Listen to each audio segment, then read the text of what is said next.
Ukraine just showed off what looks like mounted Hellfire missiles on a Can-Am buggy and started swatting Shaheds out of the night sky. This war is turning into a live-action weapons improv show, and Russia keeps showing up as the volunteer target. Thanks, Russia. How magnanimous.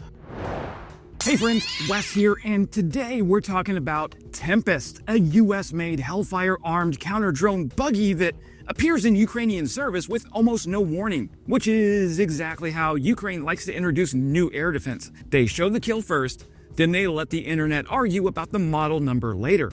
And that is not chaos, that is operational security with a sense of humor. On New Year's Day, Ukraine's Air Force Command Center posted a New Year montage. Buried in the footage was a short nighttime clip. A small vehicle fires a missile. You see a clean aerial detonation. You also see tracers climbing into the sky, which tells you the team likely pairs missiles with guns, or at least operates near gun teams. That first clip did not come with a press release. It did not come with a name. It just came with evidence, which is the only thing that matters in this war. Then more still imagery showed up, reportedly from training. That is where the shape becomes clear. This is almost certainly the V2X Tempest, a system that V2X debuted at AUSA in October of 2025. Something about that timeline. Tempest went from trade show debut to combat footage in about 1 quarter, which is faster than most Russian conscripts can get tied to a tree for insubordination. Now, Tempest is a lightweight, high-mobility counter-drone shooter. It appears to be built on a commercial side-by-side vehicle in the Can-Am Maverick class. It carries 2 ready-to-fire missiles on a twin launcher, and it carries its own detection and queuing package. It's not a big radar truck. It's not a heavy armored turret. It is a small platform designed to survive by not being where the enemy expects it to be, and by not staying long enough to be targeted. Actually, I had a G.I. Joe toy that looked like this when I was a kid. It's good to see they're sticking with the classics. If we're bringing G.I. Joe vehicles into real life, might I suggest this one for Ukraine? Now, this is actually a Cobra vehicle, but Ukraine could use it. I have a G.I. Joe problem. The design logic is simple. Ukraine has a lot of places to defend and not enough premium air defense coverage to wrap everything in Patriots. Ukraine is experiencing an energy crisis right now because Russia keeps targeting civilian infrastructure. Wait, why do the Russians target civilians? Oh, because they're world-class assholes. I forgot. Tempest gives Ukraine a way to cover gaps, to reinforce threatened corridors, and to protect high-value points on short notice. Russia has improved its counter-battery and its counter-air defense playbook. It uses drones to spot launchers. It uses electronic intelligence to locate emitters. It uses follow-on strikes to hit whatever stays put. Tempest is built around the opposite idea. Fire, move, disappear. If you want to survive modern reconnaissance, you need to shorten your exposure window.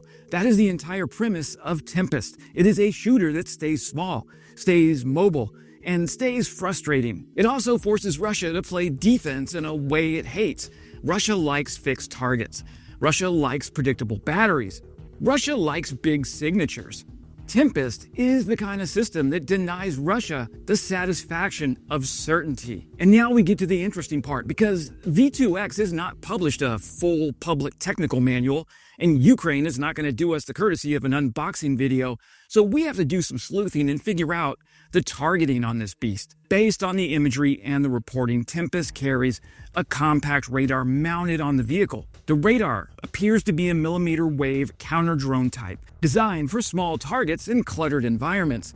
This kind of radar is excellent for picking up relatively small and relatively slow-moving targets, but its range is limited, and that limitation is not a failure, it's a design choice. The radar range roughly matches the engagement range of the missile, which keeps the system honest about what it can actually kill. There's also evidence of a passive RF detection element. You can see aerials on the rear side of the vehicle. That suggests the system can detect some drones by their emissions without lighting up its own radar continuously. Passive detection is stealthier. If the buggy can passively detect a drone that is emitting, it can orient itself toward the threat, use its radar briefly for track and queuing, fire, and then relocate. Tempest appears to fire the AGM-114L Longbow Hellfire, and the L is the whole story.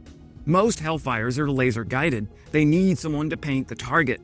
That works great for air to ground. It is less ideal for counter drone work, when you want the shooter to fire and then immediately displace. The Longbow Hellfire is different.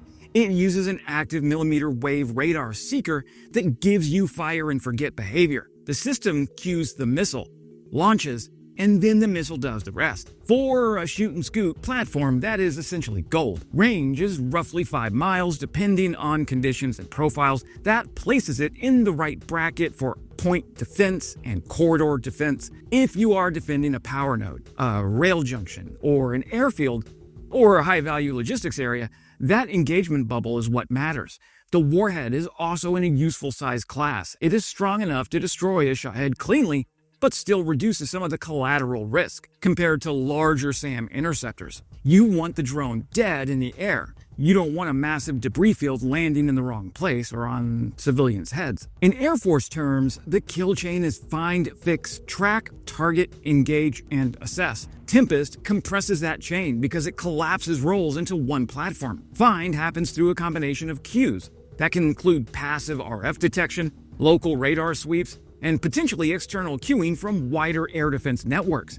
Even if Tempest is not fully integrated into a national air picture, Ukraine can still use human reporting and simple corridor prediction to position these buggers where drones are likely to appear. Fix is where the platform's own sensors package matters. Once the system has a suspected threat sector, the onboard radar can lock the track, confirm it, and establish the geometry needed for a shot. Track and target become local, the radar provides the track quality, and the missile gets cued properly.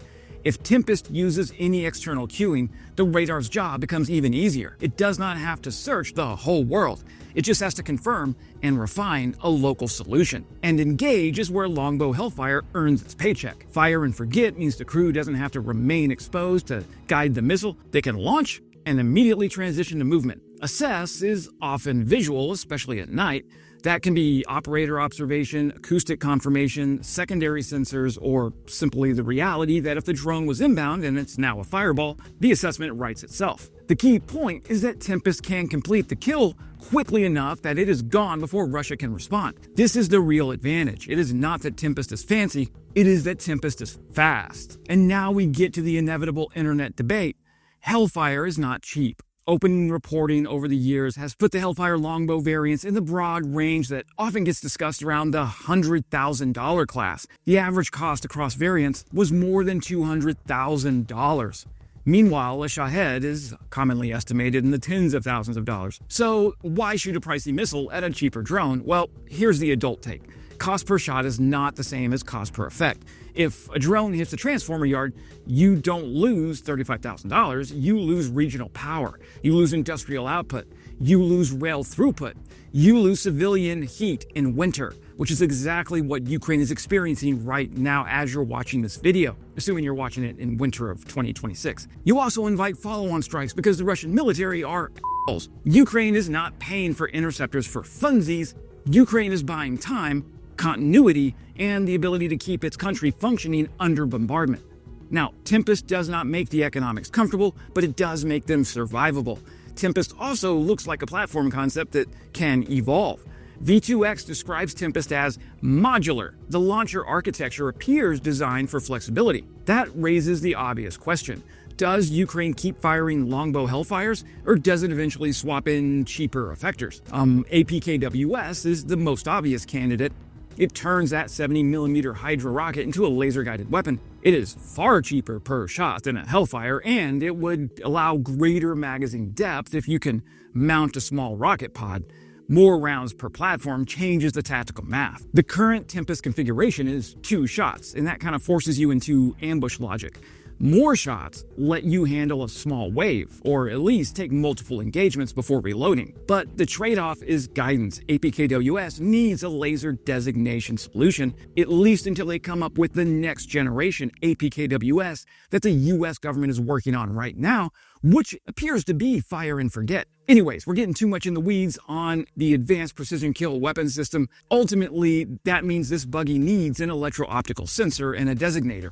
It also means that the crew needs to stay in the fight long enough to keep the laser on the target through impact. That's if the Tempest were to incorporate the APKWS. Until then, Longbow Hellfire lets you shoot and move immediately. Laser guidance forces you to linger. Now, Russia's response window has gotten tighter. If Tempest moves toward APKWS, it will need tactics that protect crews during that guidance window, or it will need a remote designation concept. This is why Tempest is interesting. It is not the last answer. It is a living design that will get forced to adapt by battlefield economics. Tempest is a mid-tier answer to a mass problem. It will not replace the Patriots. It won't replace NASAMS. It will not replace the broader national air defense networks. It will fill gaps. It will protect nodes. It will hunt corridors. It will create uncertainty for Russia. Recent reports show that Tempest has already downed 21 Shaheds. So Ukraine is not experimenting with the Tempest. Ukraine is deploying something that works. Russia's drone campaign depends on repetition and predictability. Tempest disrupts that rhythm. Tempest is not elegant. It is not heavy. It is not built for parades. It is not built for the kind of war Russia chose. It was built for my driveway. I really want one of these things, although I'm pretty sure my HOA would get really pissed off. If you are the Kremlin, the last thing you want is another layer of defenses that refuses to sit still. Russia can handle static systems. Russia can plan around known batteries. Russia can brute force the obvious. Russia struggles, though, when the target does not cooperate. Tempest does not cooperate. That's it for today, my friends. If you made it this far in the video, I thank you for hanging around so long. Watch time is a real thing here on YouTube. Be sure to subscribe if you're not already, because it is the best free way to support these videos and helps me push back on Russian disinformation. And as always, say it with me. Glory to Ukraine, glory to the heroes. Crimea is Ukraine.